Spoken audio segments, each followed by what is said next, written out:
सरकार ने अंतरिक्ष क्षेत्र में निजी भागीदारी बढ़ाने के लिए सुधारों के एक नए संगठन इन स्पेस की घोषणा की है। इसके उद्देश्यों पर एक नजर और भविष्य में अंतरिक्ष अन्वेषण के लिए इसका क्या अर्थ है। सरकार ने बुधवार को भारत की अंतरिक्ष गतिविधियों में अधिक से अधिक निजी भागीदारी सुनिश्चित करने के लिए एक नए संगठन के निर्माण को मंजूरी दी।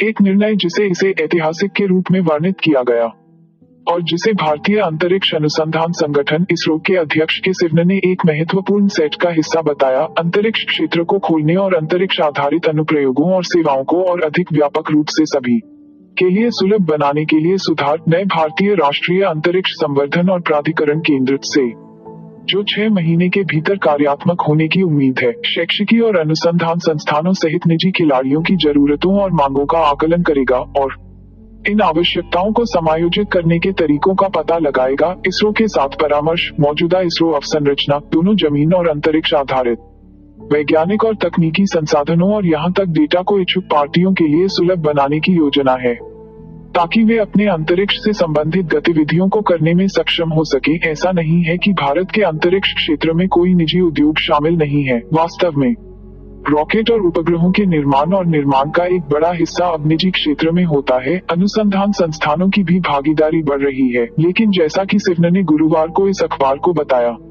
भारतीय उद्योग में तेजी से बढ़ती वैश्विक अंतरिक्ष अर्थव्यवस्था में मुश्किल से 3% हिस्सा था, जो पहले से ही कम $360 बिलियन का था। इस बाजार का केवल 2% रॉकेट और उपग्रह प्रक्षेपण सेवाओं के लिए था, जिसमें काफी बड़े बुनियादी ढांचे और भारी निवेश की आवश्यकता होती है। शेष 95% उपग्रह आधारित सेवाओं और जमीन आधारित प्रणालियों से संबंधित है। भारतीय उद्योग हालांकि प्रतिस्पर्धा करने में असमर्थ है, क्योंकि अब तक इसकी भूमिका मुख्य रूप से घटकों और उप प्रणालियों के आपूर्तिकर्ताओं की रही है। भारतीय उद्योगों के पास उस तरह की स्वतंत्र अंतरिक्ष परियोजनाएं करने के लिए संसाधन या तकनीक नहीं है जो अमेरिकी कंपनियां जैसे स्पेसएक्स कर रही हैं या अंतरिक्ष आधारित सेवाएं प्रदान कर रही हैं। इसके अतिरिक्त भारत के भीतर भी अंतरिक्ष आधारित अनुप्रयोगों और सेवाओं की मांग बढ़ रही है और इसरो इसे पूरा करने में असमर्थ है। सैटेलाइट डेटा इमेजरीज और स्पेस टेक्नोलॉजी की जरूरत अब सेक्टरों में मौसम से लेकर कृषि विकास से लेकर शहरी विकास तक है, जैसा कि सिवन ने इस समाचार पत्र को बताया।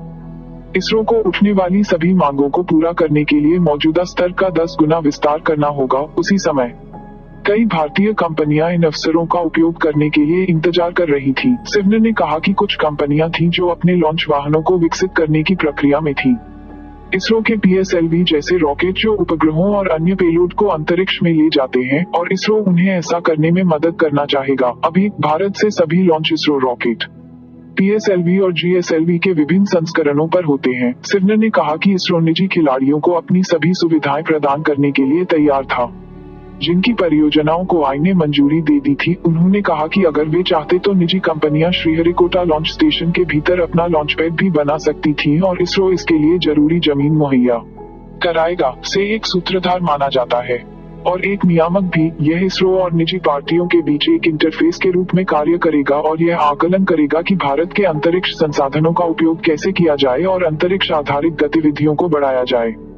अंतरिक्ष क्षेत्र में निजी भागीदारी में वृद्धि के 2 महत्वपूर्ण कारण हैं, एक वाणिज्यिक है और दूसरा रणनीतिक। बेशक अंतरिक्ष प्रौद्योगिकियों के अधिक प्रसार, अंतरिक्ष संसाधनों के बेहतर उपयोग और अंतरिक्ष आधारित सेवाओं की आवश्यकता में वृद्धि की आवश्यकता है और इसरो इस जरूरत को अपने दम पर संतुष्ट नहीं कर पा रहा है। निजी उद्योग भी इसरो को विज्ञान अनुसंधान और विकास, अंतःविषय अन्वेषण और रणनीतिक प्रक्षेपणों पर ध्यान केंद्रित करने के लिए मुक्त करेगा। अभी इसरो के बहुत से संसाधनों का उपभोग नियमित गतिविधियों द्वारा किया जाता है जो इसके अधिक रणनीतिक उद्देश्यों में देरी करते हैं। इस बात का कोई कारण नहीं है कि अकेले इसरो को मौसम या संचार उपग्रह लॉन्च करने चाहिए। दुनिया भर में निजी खिलाड़ियों की बढ़ती संख्या वाणिज्यिक लाभ के लिए इस गतिविधि को ले रही है। इसरो नासा की तरह अनिवार्य रूप से एक वैज्ञानिक संगठन है जिसका मुख्य उद्देश्य अंतरिक्ष की खोज है और वैज्ञानिक मिशनों को पूरा करना है। आने वाले वर्षों में कई महत्वाकांक्षी अंतरिक्ष मिशन हैं, जिसमें सूर्य,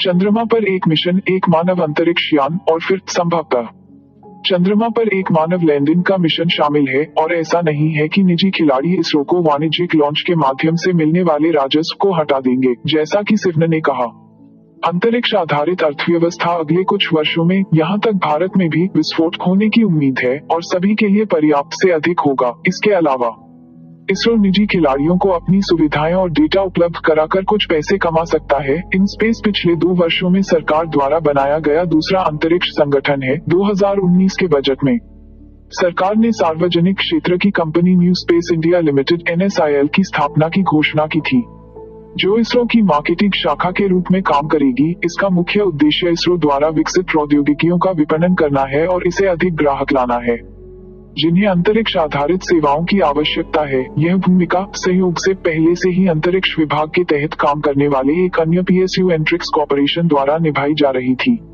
और जो अभी भी मौजूद है। यह अभी भी बहुत स्पष्ट नहीं है कि अतिव्यापी फंक्शन के साथ किसी अन्य संगठन की आवश्यकता क्यों थी। हालांकि बुधवार को सरकार ने कहा कि वह NSIL की भूमिका को पुनर्परिभाषित कर रही है, ताकि वर्तमान आपूर्ति संचालित रणनीति के बजाय मांग संचालित दृष्टिकोण हो। अनिवार्य रूप से इसका मतलब यह है कि इसरो की पेशकश के लिए सिर्फ मार्केटिंग के बजाय NSIL ग्राहकों की जरूरतों को सुनेगा और इसरो को उन्हें पूरा करने के लिए कहेगा। NSIL की भूमिका में यह बदलाव, सिवन ने कहा, अंतरिक्ष क्षेत्र में शुरू किए गए सुधारों का भी हिस्सा था। यह लेख पहली बार 26 जून 2020 को ग्रोइंग अंतरिक्ष में बढ़ती निजी भूमिका शीर्षक के तहत प्रिंट संस्करण में दिखाई दिया।